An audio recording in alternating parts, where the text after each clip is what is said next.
Hi, welcome to this week's episode of Dairy TV. Now, last week we looked at the factors before the master plan, the factors of the owner and also the economic factors. But now we look at the master planning in detail. We are assuming that you qualified yourself to start up the dairy, or did you disqualify yourself? Did you profile yourself against the things that we discussed and you found yourself qualified? In that case, now you're in the right place. We discuss how do we then set up? Where does it begin? Where does it end? Now, as you look at these factors, I would like to tell you what I see. What I observe is that the person beginning the dairy, what comes to their mind first is the cows. And that happens all the time, all the places. But is that the right way? This is what I propose. We always begin with the fodder. Never bring cows before the fodder. That is disaster. 2, never bring cows before the structure. So here we discuss which begins and which follows. Once you have consulted your consultant and you have been, the context is good, you are prepared, you have the capital, you have your source of financing, the first thing to begin with is to check that you have fodder. Grow the fodder first.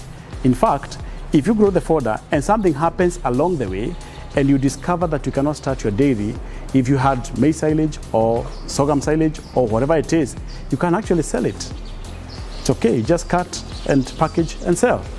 But if you brought the cows and you have no fodder, your business begins with a dip. You cannot support that business to go to the positive cash flow because the costs are too high. You are not prepared. So the fodder first. As you do the fodder, you can also now be doing the structures and the procurement of the equipment. In most cases, if you're doing a modular barn, it is going to take somewhere between 1.5 months all the way to 3 months. So during that period, if we have not planted the fodder, that period is wasted. So here we are looking at the structure is being constructed and also the fodder is growing. So as for the fodder, if you're in the rain-fed condition where you're depending on the rains, then it's okay because then you planted within the season. But if you're in an irrigated context where all your fodder is going to be supported through a form of irrigation, then it means that before you grow the fodder, you've also done all your infrastructure for irrigation. So the fodder is growing and the structures are being done. Now, at the close of the structures, then this is a place where you begin to procure the specific equipment. It could be the milking equipment, it could be the forage chopping equipment. So at the point when we are harvesting the fodder and putting the silage in the bunkers, that's a point where all the equipment must be in. And this is also the right time to begin to have the manager and the workers in place. Now, if you look at that order, then you realize that the last thing to come to your farm is actually the cows. So the cows come to completed structures, which are comfortable for them, and the cows come to ready fodder. Not when the fodder is being harvested, not when the fodder is still fermenting in the bunker, but when the fodder is ready to be fed. Now, when cows come, in most cases, they are coming in as pregnant heifers. So they're coming to give birth.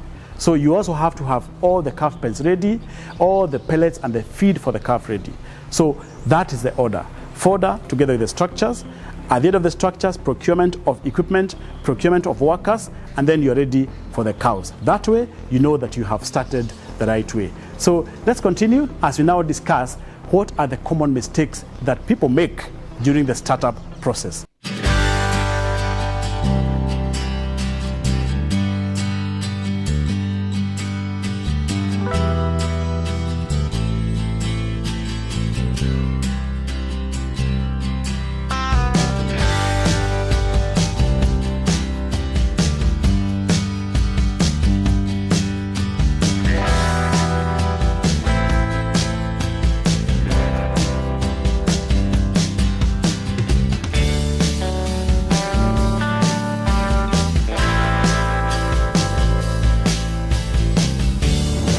As a consumer, I prefer taking processed dairy products.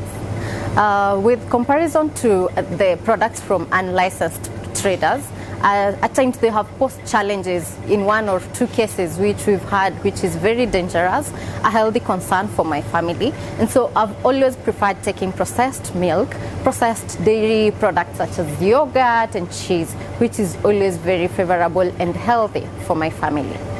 From experience, I would urge other consumers to consider taking milk and dairy products from licensed processors by the Kenya Dairy Board. This will be an assurance for the health and safety of their families.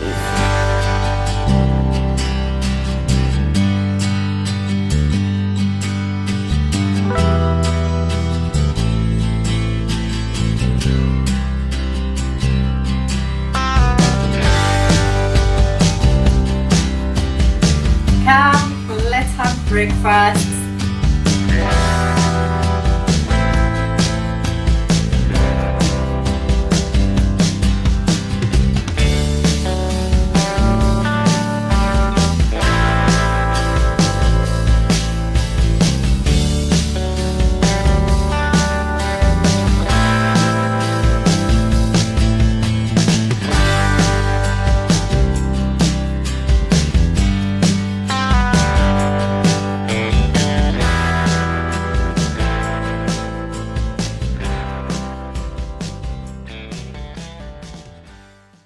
I hope that you have subscribed to Dairy TV so that you can continue getting these lessons as they come. Now, in this session, we now look at the common mistakes or the common pitfalls that investors make when they are getting into the dairy farming. Perhaps I could just summarize and say that anybody who goes into a dairy farm without a master plan are the most susceptible to making these mistakes. So when you have a plan, you have less chances of making the mistakes. So what are these common pitfalls that investors make? The first one is failure to profile oneself or one's family with regard to the period of or the life of this dairy enterprise. What do I mean by saying that? If you started a dairy farm already and your family was not interested, your very close family members were not interested, your children have grown up, they are not interested to take it up, your partner or very close family members are not interested, there are chances that as you continue advancing in age and a time comes when you cannot closely monitor your dairy, then that dairy will fall. So it will not live the life that you envisioned. That's a major mistake. So be very sure that you have support within family and that people are interested and that this enterprise can outlive you. Then mistake number 2 is now the order of implementation, where you bring the cows first before the fodder or before the structures, or you bring cows first, they give birth, the calf pens are not available, or you bring the cows first, the workers are not there. So just a confusion of how do these things follow. That's a major mistake. And anybody who brought cows before the fodder, chances are that they begin with a huge loss that they cannot easily cover. Then the third pitfall is what we call trust in own creativity.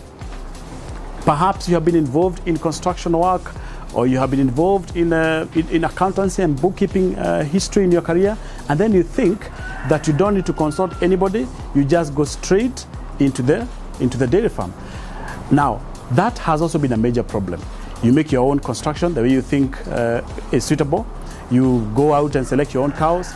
You go out and make your own calf pens and all other stages of the farm. You use your own knowledge to do it. Others even go ahead and make their own silage for the first time. And what do we see? Somebody has messed up with 10 acres of maize has become manure instead of becoming silage, because you have seen all this information, but you have never been able to do it practically. This is why we say it's good to get all the knowledge, but do not forget to ask somebody to handhold you as you take these activities. That is very important. And now finally, the other mistake, it comes in even when you have a master plan. You have consulted somebody, you have got a good plan, it is easy into the future, it tells you how to follow step after step, fodder, structures, equipment, workers, management software, and so on. Everything is well lined out, but you don't follow the plan that you paid for. Now, look at this. You paid for a plan, you got it, it was seen by the bank, you probably got financing from the bank, but when it comes to implementing, you then put the plan aside and begin doing things out of your own creativity and excitement. That's a major mistake. If you got a master plan, follow it to the letter. And when you get to a place where it needs a bit of explanation or expansion, or you don't understand it, consult the person who made it or somebody who has that knowledge. I think for now, those are some of the key mistakes that I have seen in the dairy startups, and it ends badly. In most cases, either a farm shuts down on you, or if it doesn't shut down, you are in so much financial crisis that the farm cannot continue. For you to avoid that, these mistakes that you have just mentioned, avoid. Please subscribe to the Dairy TV so that we can continue telling you these things that you must do for you to run a successful dairy enterprise.